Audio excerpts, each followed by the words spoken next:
ओम नमः भगवते वासुदेवाय नमः। दर्शक भाई बहन बंधु एवं माताओं, इसके आगे वाला वीडियो में हम चर्चा किए थे कि जीवन में किस प्रकार से सही ढंग से चला जाए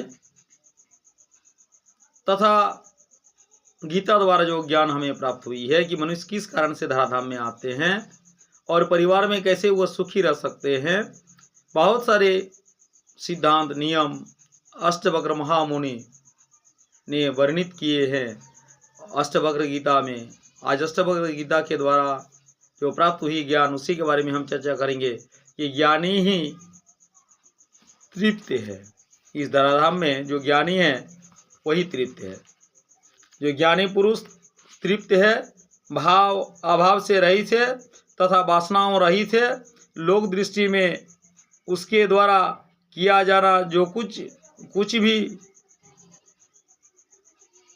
न किए हुए के समान है। ज्ञानी पुरुष को अब जो कर्तव्य उपस्थित होता है उसे सुखपूर्वक करके भी वह प्रवृत्ति या निवृत्ति से दुराग्रह रहित रूप में स्थित रहता है।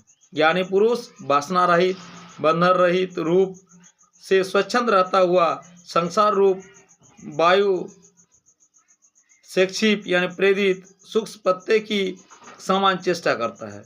ज्ञानी पुरुष को न तो कभी हर्ष है और न कभी शोक, वरन वह सदैव शांत मन वाला रहकर विदेह यानी जीवन युक्त के समान सुशोभित रहता है। आत्मा में रमण करने वाला शांत और स्वच्छ चित्त वाले पुरुष, ज्ञानी पुरुष, न कहीं भी त्याग की इच्छा है और न कहीं भी ग्रहण की आशा रखते हैं। प्रकृति रूप से वे दैवेक्षा से युक्त अर्थात आरंभ से लिप्त अज्ञानी पुरुष के समान शून्य चित्त वाले ज्ञानी पुरुष को न तो मान है और न तो अपमान ही है। अष्टवक्र जी कहते हैं कि ज्ञानी पुरुष सदैव तृप्त है, उसे भाव अभाव का अनुभव नहीं होता। वह कभी किसी आकांक्षा मनसा में नहीं पड़ता है, उसे कहीं किसी प्रकार की वासना नहीं होती। वह कुछ करता हुआ भी न करने के समान ही वह सोचते हैं। आत्मज्ञानी की दृष्टि सभी कर्म अकर्म में, भाव अभाव में समान रहती है। वह कभी किसी में कोई भेदभाव नहीं देखता। एक वृत्तांत है कि किसी अवधूत का उसका पूरा शरीर मैलों से आवृत्ति था। शरीर पर थी एक फटी पुरानी गुदड़ी, सिर के बाल इतने बड़े कि धरती से कुछ ही ऊंचे, नाखून इतने बड़े हुए कि यदि कहीं गड़ जाए तो कहीं घाव बन जाए। दक्षिणेश्वर में एक दिन ब्राह्मणों में और भूखों को भोजन किया जा रहा था। वहाँ वह अद्भुत भी पहुंचा, किंतु लोगों ने उसको घृणित वेश देखकर भीतर नहीं आने दिया, इसलिए वह बिना कुछ कहे वहां से हट गया। भोजन समाप्त हो गया, जूठी पत्तलों फेंकी जाने लगी। सभी लोग ने देखा कि एक कुत्ता पत्तल में बचे अन्न को खा रहा है और वह अवधूत भी कुत्ते के गले में हाथ डाले हुए उसी के साथ खा रहा है।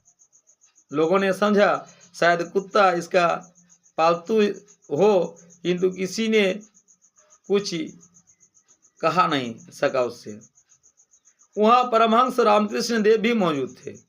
उन्होंने अवधूत को कुत्ते के साथ इस प्रकार से खाते देखा। वह बोला, वाह, इस परमज्ञानी संत को लोग पागल और घृणित समझे, किंतु ये तो देहाभिमान को पूर्ण रूप से त्याग चुके हैं।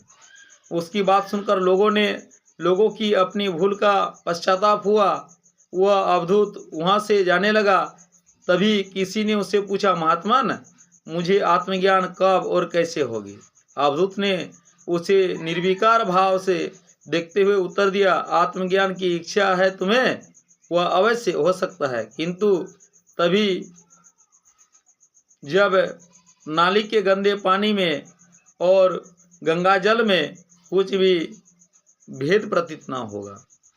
दर्शक भाई बहन बंधु, इसके आगे का वीडियो में हम चर्चा करेंगे कि अष्टवक्र ऋषि द्वारा दिया गया ये कर्म योग और ज्ञान योग कैसे है, इसके बारे में आगे का वीडियो में चर्चा करेंगे।